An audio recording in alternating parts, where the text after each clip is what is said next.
రే ఈ సంక్రాంతికి మీరందరూ మా ఊరు రావచ్చు కదరా, కోడి పందాలు అదిరిపోతాయి. ఇప్పుడే చెప్తున్నా, ఎవరు నో చెప్పకూడదు ప్లీజ్ ప్లీజ్. మా డాడీ చెప్పాడు. చెప్పాడు ఏంట్రా? చెప్పారు రా, రెస్పెక్ట్ ఇవ్వండి రా. అరే ఏంట్రా నీ గోల? ఏం లేదు.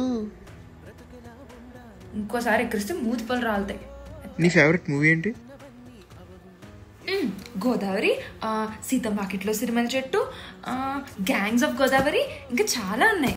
మర్చిపోయా, మా పిన్ని వాళ్ళ హస్బెండ్ అదే మా బాబాయ్ ఉన్నారు కదా, మా బాబాయ్ వాళ్ళ చెల్లి వాళ్ళ అత్తయ్య గారి ఇంట్లో రేపు భోజనాలు. నా ఫ్రెండ్స్ అందరినీ కూడా తీసుకొచ్చామన్నారు, మీరు అంతా వచ్చేయండి. మరి తెలియని వాళ్ళ ఇంట్లో బాగోదేమో. ఊరుకో, అంతా మనోలే, వచ్చేయండి. రే ఏం లేదు, నీకు చేపలు ఇష్టమా రొయ్యలు ఇష్టమా? అంటే మా మామయ్య వస్తున్నారు ఎల్లుండి ఊరు నుంచి, మా మమ్మీ మనందరికి కూరలను పంపుతా అన్నారు. నీకేం కావాలి? అందరూ ఏం తాగుతారు? నాకు వోడ్కా. నాకు విస్కీ. నాకు ఒక ఆర్టోస్. ఆర్టోసా అంటే? ఆర్టోస్ తెలీదా?